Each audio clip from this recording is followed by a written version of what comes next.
Janji pengharapan dan kekuatan di dalam Yesus Kristus menjadi bagian orang-orang yang setia kepadanya di hari ini, Kamis 28 Mei 2026.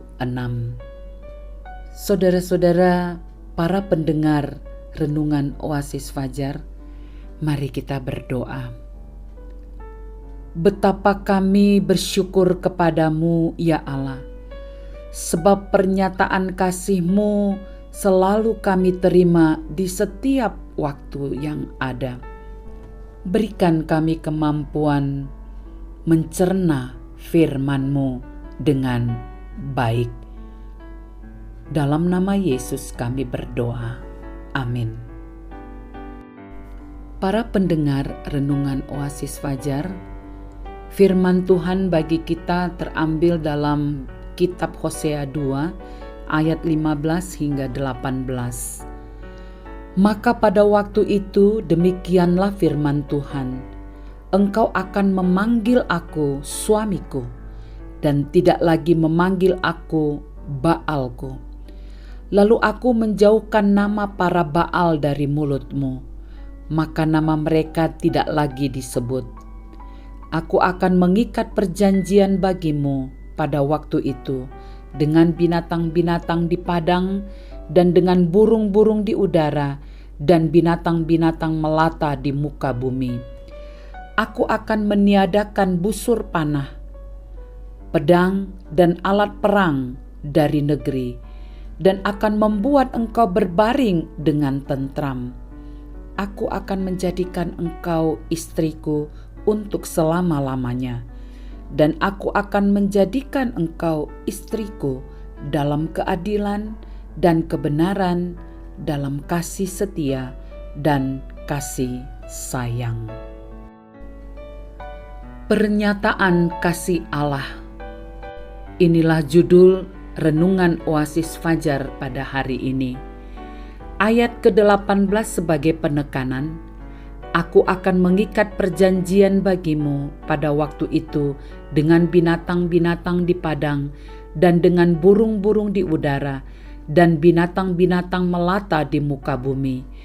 Aku akan meniadakan busur panah, pedang dan alat perang dari negeri, dan akan membuat engkau berbaring dengan tenteram. Saudaraku, bagian firman Tuhan ini sangat indah karena setelah teguran dan penghukuman, Tuhan menyatakan kasih-Nya yang memulihkan pada bangsa Israel. Hal itu dinyatakan dalam ayatnya ke-15 sampai 17.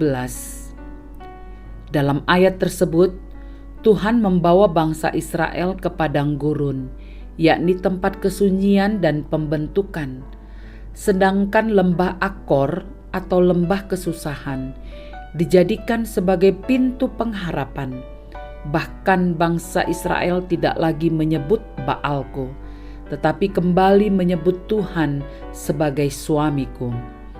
Itu berarti kasih Allah tidak berhenti pada teguran, tapi Dia mendidik untuk memulihkan relasi dan bukan untuk menghancurkan.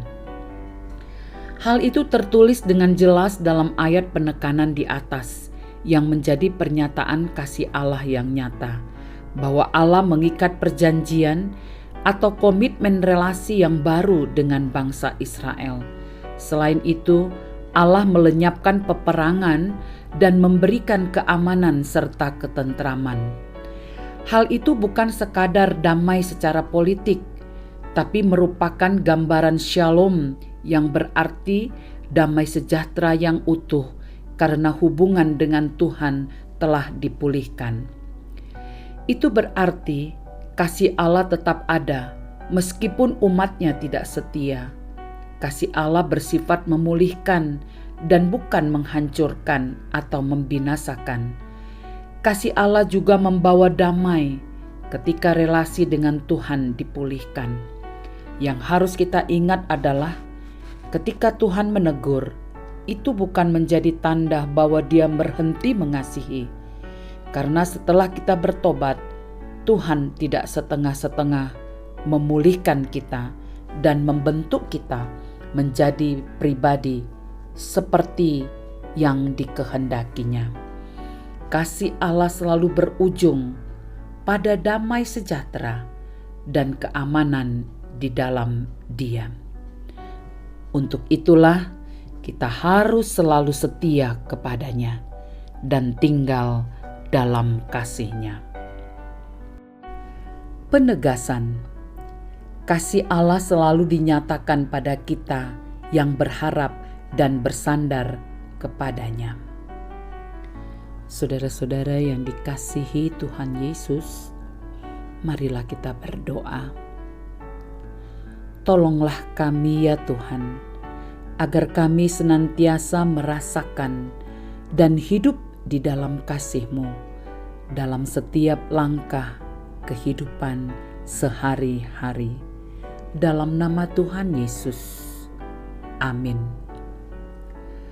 Para pendengar renungan Oasis Fajar, inilah uraian-uraian dalam bagian firman Tuhan yang telah kita dengarkan melalui Oasis Fajar. Tuhan melimpahkan anugerah-Nya bagi kita semua. Amin.